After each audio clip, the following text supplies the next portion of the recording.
Hola, soy Alex, el creador del canal Audiolibro. Este canal es un proyecto educativo pensado para ayudarte a conocer y disfrutar la literatura clásica que forma parte de la lectura escolar. Cada obra está leída con un ritmo adecuado, buena pronunciación y subtítulos, para que sea más fácil de entender y aprender. Tu opinión es muy importante para mí. Empecemos la historia. El guardavías. Charles Dickens. Hola, el de ahí abajo. Cuando escuchó una voz que le llamaba de esa manera, estaba de pie en la puerta de la caseta, con una bandera en la mano enrollada alrededor de un palo corto. Teniendo en cuenta la naturaleza del terreno, cualquiera hubiera pensado que no podía dudar con respecto al lugar del que procedía la voz, pero en lugar de mirar hacia arriba, donde estaba yo, de pie sobre un empinado desmonte situado justo encima de su cabeza, se dio la vuelta y miró hacia la vía. Había algo especial en la forma en que lo hizo, aunque yo no pudiera captar de qué se trataba exactamente. Lo que sí sé es que fue lo bastante notable como para llamar mi atención, a pesar de que su figura, situada abajo, en la profunda zanja, se encontraba un tanto lejana y ensombrecida, y yo me hallaba muy por encima de él, tan de cara al resplandor de un furioso ocaso que tuve que protegerse los ojos con la mano antes de poder verlo. «Hola, ahí abajo». Él seguía mirando la vía, pero volvió a darse la vuelta y, al levantar la vista, me vio allí arriba. «¿Hay algún camino por el que pueda bajar para hablar con usted?» Miró hacia arriba sin responder y yo le contemplé sin querer presionar repitiendo mi tonta pregunta. En ese preciso momento se produjo una vaga vibración en la tierra y el aire, que se convirtió rápidamente en una pulsación violenta y en una embestida que me obligó a retroceder para no caer abajo. Cuando se deshizo el vapor que se había elevado hasta mi altura desde el tren que pasó velozmente y empezó a desvanecerse en el paisaje, volví a mirar hacia abajo y pude verle enrollar en el palo la bandera que había extendido durante el paso del tren. Repetí la pregunta. Tras una pausa durante la cual pareció contemplarme con gran atención, señaló con la bandera enrollada hacia un punto situado a mi nivel, a unos 200 o 300 metros de distancia. «¿Entendido?», le grité dirigiéndome hacia ese lugar. Allí, a fuerza de examinar cuidadosamente la zona, encontré un tosco camino que descendía en zigzag, en el que habían excavado una especie de escalones, y bajé por él. La zanja era extremadamente profunda e inusualmente inclinada. Había sido excavada en una piedra viscosa que se iba volviendo más rezumante y húmeda conforme bajaba. Por ese motivo el camino se me hizo lo bastante largo para recordar la sensación singular de desgana y obligación con la que me había indicado dónde estaba. Cuando bajé por el camino en zigzag lo suficiente, vi que estaba de pie entre los raíles por los que acababa de pasar el tren, en actitud de estar aguardando mi aparición. Con la mano izquierda se tocaba la barbilla y descansaba el codo de ese brazo sobre su mano derecha, cruzada junto al pecho. Su actitud me pareció tan expectante y vigilante que me detuve un momento, extrañado. Reanudé mi avance, llegué a la altura de la vía y al acercarme más a él vi que era un hombre de tez pálida y pelo oscuro, de barba negra y cejas bastante pobladas. Su puesto se encontraba en el lugar más solitario y triste que yo hubiera contemplado nunca. A ambos lados, un muro hecho de piedra mellada que goteaba humedad, impedía toda vista salvo la de una franja de cielo. Por un lado, la perspectiva solo era una prolongación curva de aquel calabozo enorme. La perspectiva por la otra dirección, más corta, terminaba en una sombría luz rojiza y en la entrada, todavía más sombría, de un túnel negro, cuya arquitectura maciza creaba una atmósfera bárbara, deprimente y repulsiva. Era tan escasa la luz del sol que llegaba hasta allí que producía un olor terroso y letal, y tanto el frío viento que corría por la zanja que llegué a estremecerme, como si hubiera abandonado el mundo natural. Me acerqué hasta él lo suficiente para tocarle antes de que se moviera. Ni siquiera entonces apartó su vista de la mía, pero dio un paso atrás y levantó una mano. Le dije que ocupaba un puesto bastante solitario, y que había llamado mi atención cuando le vi desde allá arriba. Añadí que suponía que le resultaría raro tener visitantes, pero esperaba no obstante ser bienvenido. Que en mí debía ver simplemente a un hombre que habiendo estado toda su vida encerrado en unos límites estrechos, y sintiéndose libre por fin, se le había despertado recientemente el interés por las grandes obras. Le hable con acento agudo en ese sentido, aunque estoy lejos de encontrarme seguro de que fueran con acento agudo esos los términos utilizados, pues aparte de que no se me da muy bien iniciar una conversación, había en aquel hombre algo que me intimidaba. Dirigió una curiosa mirada hacia la luz roja situada cerca de la boca del túnel, permaneció con la vista fija en ella durante un rato, como si le faltara algo, y después volvió a mirarme. Le pregunté que si la luz formaba parte de sus obligaciones. ¿Acaso no lo sabe? Me respondió en voz baja. Contemplando su mirada fija y aquel rostro melancólico, pasó por mi mente el pensamiento monstruoso de que se trataba de un espíritu, y no de un hombre. Desde entonces he pensado muchas veces si no habría algún problema en su mente. En ese momento fui yo el que retrocedió, pero al hacerlo detecté en su mirada un miedo latente hacia mí y con él desapareció mi pensamiento monstruoso. Me está mirando como si me tuviera miedo, le dije, obligándome a sonreír. Estaba pensando si lo había visto antes, replicó él. ¿Dónde? Señaló hacia la luz roja que había estado mirando. ¿Allí? Volví a preguntar yo. Respondió afirmativamente, aunque sin emitir sonido alguno, mientras me miraba con intensidad. Mi buen amigo, ¿qué podía hacer yo allí? No obstante, puedo jurarle en cualquier caso que nunca he estado en ese lugar. Así lo creo, replicó él. Sí, estoy seguro. Su actitud se volvió entonces más tranquila, lo mismo que la mía. Contestó a mis observaciones con prontitud y con palabras bien elegidas. ¿Tenía mucho trabajo allí? Sí. Bueno, era una forma de decirlo, tenía desde luego una gran responsabilidad, pero lo que se requería de él era exactitud y vigilancia, mientras que trabajo de verdad, es decir, trabajo manual, apenas existía. Lo único que tenía que hacer era cambiar la señal, arreglar las luces y girar la manivela de hierro de vez en cuando. Con respecto a las largas y solitarias horas que tan pesadas me parecían a mí, solo podía decirme que se había adaptado a la rutina de esa vida y se había acostumbrado a ella. Allí abajo había aprendido una lengua, aunque solo a leerla, haciéndose alguna idea aproximada de su pronunciación, si es que a eso podía llamarse aprender lenguas. Había trabajado también en fracciones y decimales y probado un poco con el álgebra, pero era, igual que había sido de niño, bastante torpe para las cifras. Cuando estaba de servicio era necesario que permaneciera siempre en aquel canal de aire húmedo y no podía subir nunca hasta donde lucía el sol, por encima de aquellos elevados muros de piedra. Bueno, eso dependía de los momentos y las circunstancias. En ciertas ocasiones había menos movimiento en la vía que en otras, y lo mismo podía decirse de ciertas horas del día y de la noche. Cuando el tiempo era bueno, elegía esos momentos para elevarse un poco por encima de las sombras inferiores, pero como en cualquier momento podían llamarle con la campana eléctrica, y en esas ocasiones prestaba atención para escucharla con renovada ansiedad, el alivio que obtenía era menor del que yo podía suponer. Me condujo hasta su caseta, donde había una chimenea, una mesa para un libro oficial en el que tenía que anotar determinadas entradas, un instrumento telegráfico con su dial, cristal y agujas, y la pequeña campana de la que había hablado.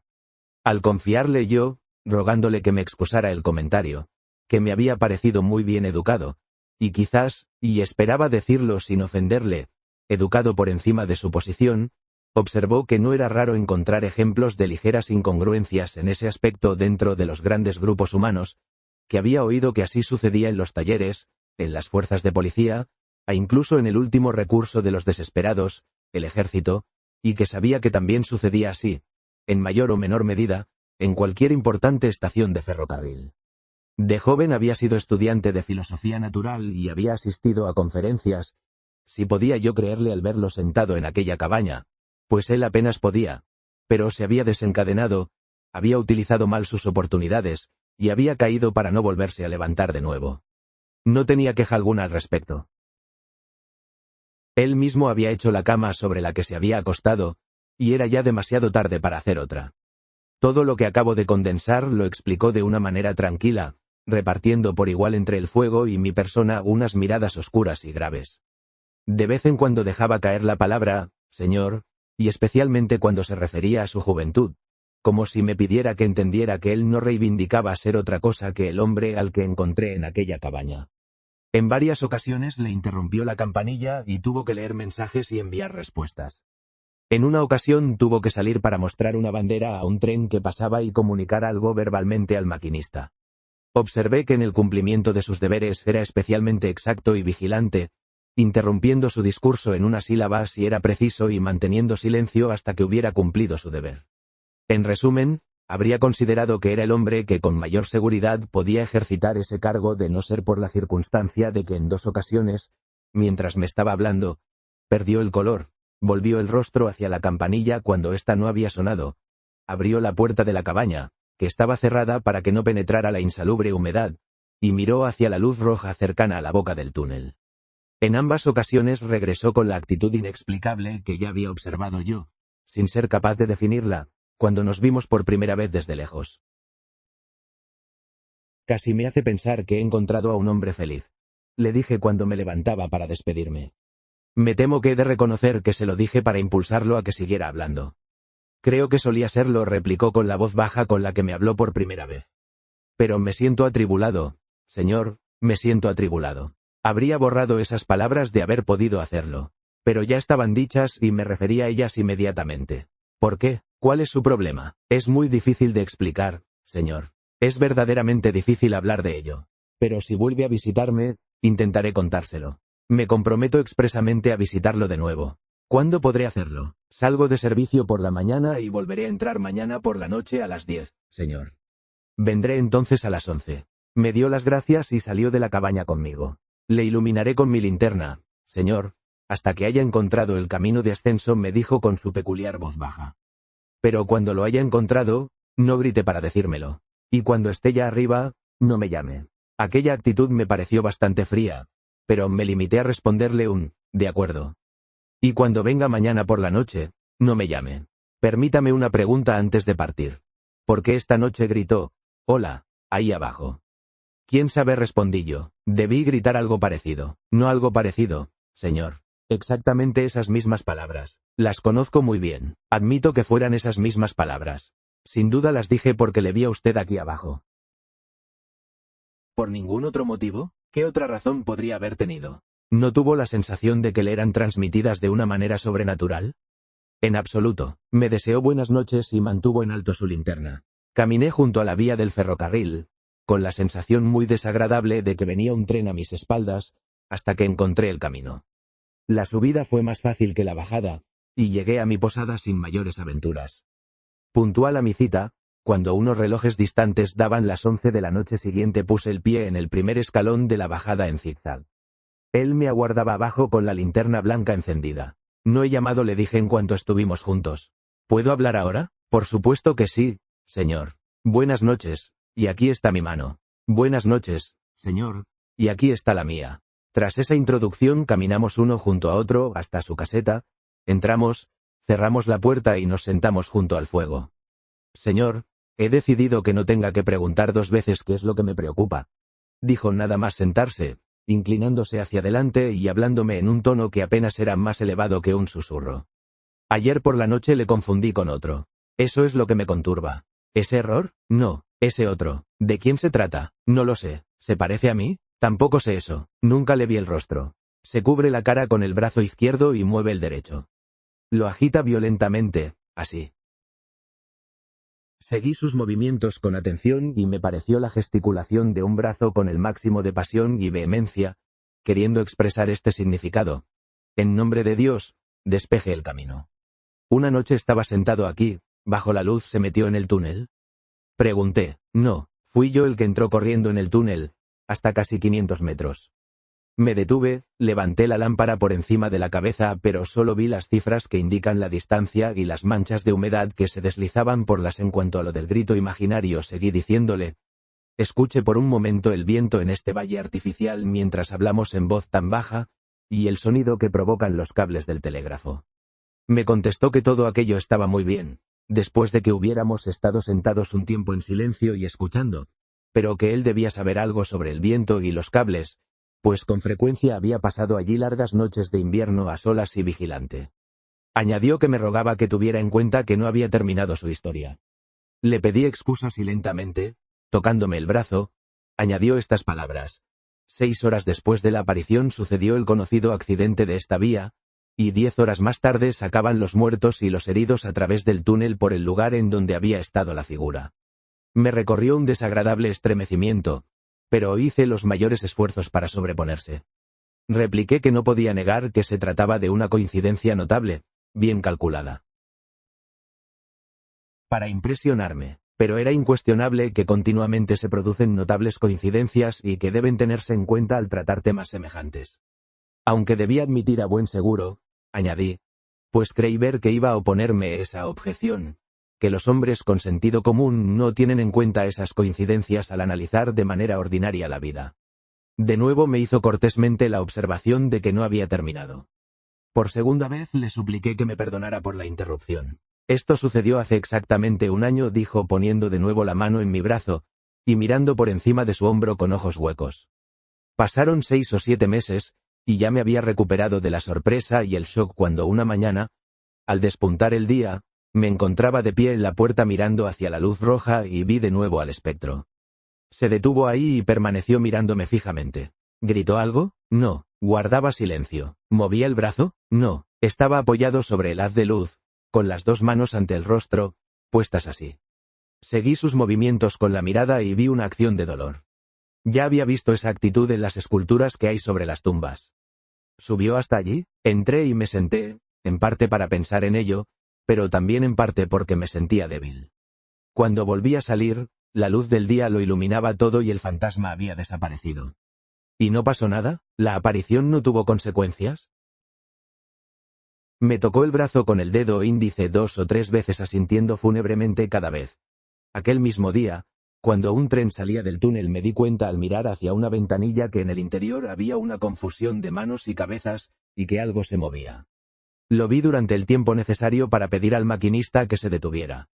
Puso el freno, pero el tren se deslizó hasta unos 150 metros de aquí, o más.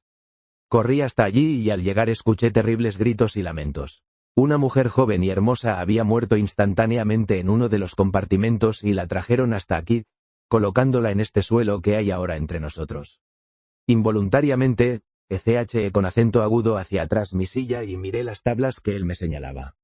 Así fue, señor, ciertamente, sucedió exactamente tal como se lo cuento. No se me ocurría nada que decir, en ningún sentido, y tenía la boca muy seca. El viento y los cables siguieron la historia con un gemido prolongado. Y ahora, señor, siguió diciéndome, medite en ello y juzgue hasta qué punto está conturbada mi mente. El espectro regresó hace una semana. Desde entonces ha aparecido allí, una y otra vez, sin seguir pauta alguna. ¿Junto a la luz? Junto a la luz de peligro. ¿Y qué es lo que parece hacer? Repitió, si ello es posible con mayor pasión y vehemencia, la misma gesticulación cuyo significado había interpretado como, por Dios, despejen el camino. Y luego siguió hablando, por eso no tengo ni paz ni descanso. ¿Durante sonó la campanilla ayer por la noche cuando yo estaba aquí y usted salió hasta la puerta? Por 2 veces. Bien, ya veo que su imaginación le está desorientando. Yo tenía la vista fija en la campanilla, y los oídos bien abiertos a su sonido, y tan seguro como de que estoy vivo que no sonó en esas ocasiones. No, ni en ningún otro momento, salvo dentro del curso natural de las cosas físicas, cuando la estación se comunicaba con usted. Todavía no he cometido nunca un error, señor, añadió agitando la cabeza, jamás he confundido la llamada del espectro con la del hombre. La llamada del fantasma es una extraña vibración en la campana que no viene de parte alguna, y no he afirmado que la campana se mueva delante de los ojos. No me extraña que usted no la oyera, pero yo sí la escuché. ¿Y estaba el espectro allí cuando miró? Allí estaba. ¿Las 2 veces? Las 2, repitió con firmeza. ¿Querría venir conmigo hasta la puerta y mirar ahora? Se mordió el labio inferior, como si lo que yo le había propuesto le desagradó, pero se levantó. Abrí la puerta y salí hasta el primer escalón, mientras él permanecía en el umbral. Estaba allí la luz de peligro. También la boca tenebrosa del túnel, los altos muros de piedra húmeda de la zanja, y por encima, las estrellas. ¿Lo ve? Le pregunté fijándome especialmente en su rostro. Sus ojos estaban tensos, pero no mucho más, quizá, de lo que habrían estado los míos de haberlos dirigido tan ansiosamente hacia ese lugar. No respondió, no está allí. Estamos de acuerdo, repliqué yo. Volvimos a entrar, cerré la puerta y ocupamos nuestros asientos. Me concentré en encontrar el mejor modo de aprovechar aquella ventaja, si así podía llamársele, cuando él reanudó la conversación de una manera casual, como suponiendo que no podía existir entre nosotros ninguna cuestión seria, hasta el punto de que me sentí en la posición más débil. Ahora ya habrá entendido plenamente, señor, que lo que me turba de un modo tan terrible es la cuestión de cuál es el significado del espectro. Le contesté que no estaba seguro de entenderle plenamente. ¿Contra qué advierte?, dijo él pensativamente, con la mirada puesta en el fuego, y mirándome solo de vez en cuando. ¿Cuál es el peligro? ¿Dónde está? Sé que hay peligro en algún lugar de la vía. Que va a suceder alguna calamidad terrible. No puedo dudar de ello en esta tercera ocasión, después de lo que ha sucedido con anterioridad. Pero seguramente se trata de algún cruel aviso dirigido a mí. ¿Qué puedo hacer? Sacó su pañuelo de bolsillo y se limpió las gotas de sudor que cubrían su frente. Si telegrafió diciendo que hay peligro en alguna de las direcciones, o en ambas, no puedo explicar el motivo, siguió diciendo al tiempo que se secaba las palmas de las manos. Tendría problemas y no serviría de nada. Las cosas sucederían así. Mensaje: peligro. Tengan cuidado. Respuesta: ¿qué peligro? ¿Dónde? Mensaje: no lo sé, pero por el amor de Dios, tengan cuidado. Me despedirían. ¿Qué otra cosa podrían hacer? Sentí una enorme piedad ante su dolor. Era la tortura mental de un hombre consciente oprimido más allá de lo que era capaz de soportar por una responsabilidad ininteligible que significaba riesgo para alguna vida. Cuando apareció por primera vez bajo la luz de peligro, siguió diciendo al tiempo que se echaba hacia atrás los cabellos oscuros y se frotaba las sienes con las manos, con la agitación del dolor enfebrecido. ¿Por qué no me dijo dónde iba a producirse ese accidente?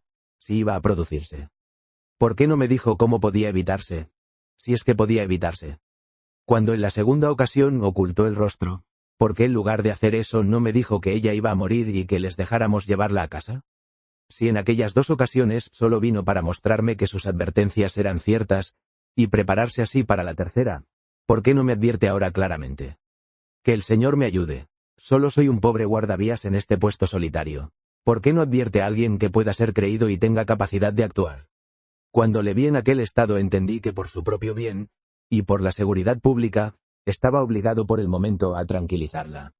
Por ello, dejando a un lado toda cuestión de realidad o irrealidad que hubiera entre nosotros, le manifesté que cualquiera que cumpliera plenamente con su deber tenía que hacerlo bien por fuerza, y que al menos tenía el consuelo de que entendía cuál era su deber, aunque no pudiera entender aquellas confusas apariciones.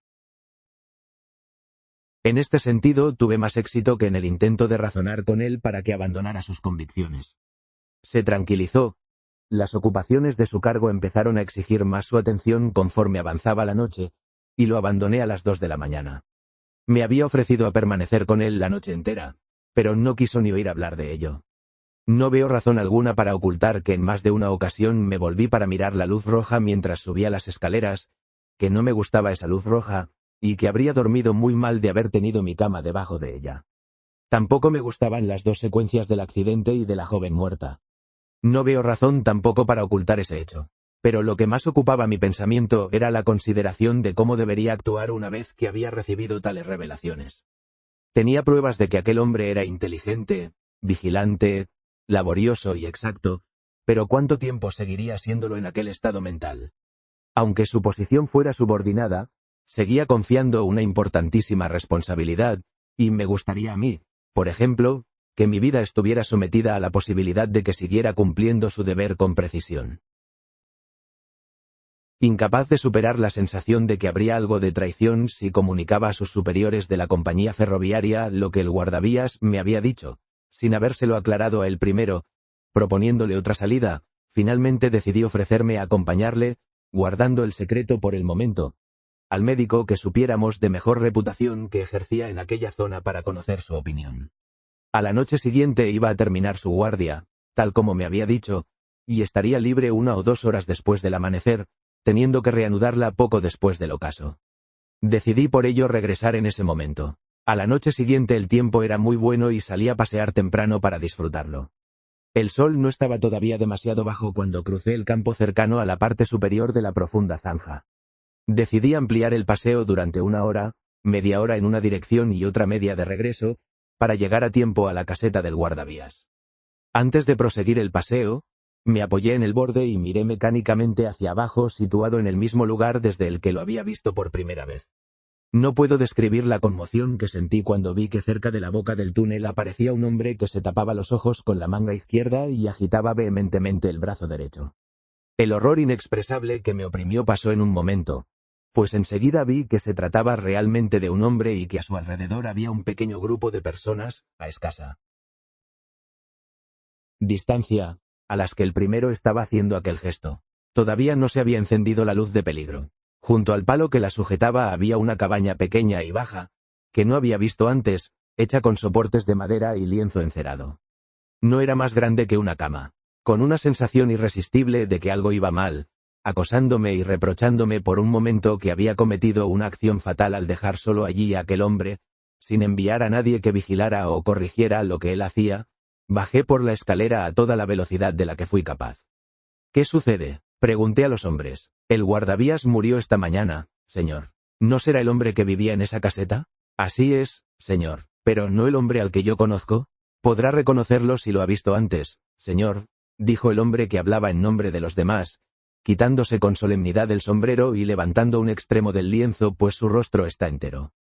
¡Ay! ¿Y cómo sucedió esto?, pregunté cambiando mi mirada de uno a otro mientras volvían a cubrirlo. Fue atropellado por una máquina, señor. Ningún hombre en Inglaterra conocía mejor su trabajo. Pero, aunque no sabemos por qué, no se apartó del raíl exterior. Era a plena luz del día. Había apagado la lámpara y la llevaba en la mano. Cuando la máquina salió del túnel, le estaba dando la espalda, y la máquina le atropelló. Aquel hombre la conducía y podrá decirle cómo sucedió. Cuéntaselo al caballero, Tom. El hombre, vestido con un arrugado traje oscuro, se acercó al lugar que ocupaba anteriormente junto a la boca del túnel. A uno coger la curva del túnel, señor, le vi al final, como a través de unas gafas para ver de lejos. No tenía tiempo para cambiar la velocidad, pero sabía que él era muy cuidadoso.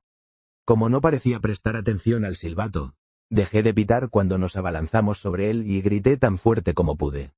¿Y qué le dijo? Le dije, él de ahí abajo.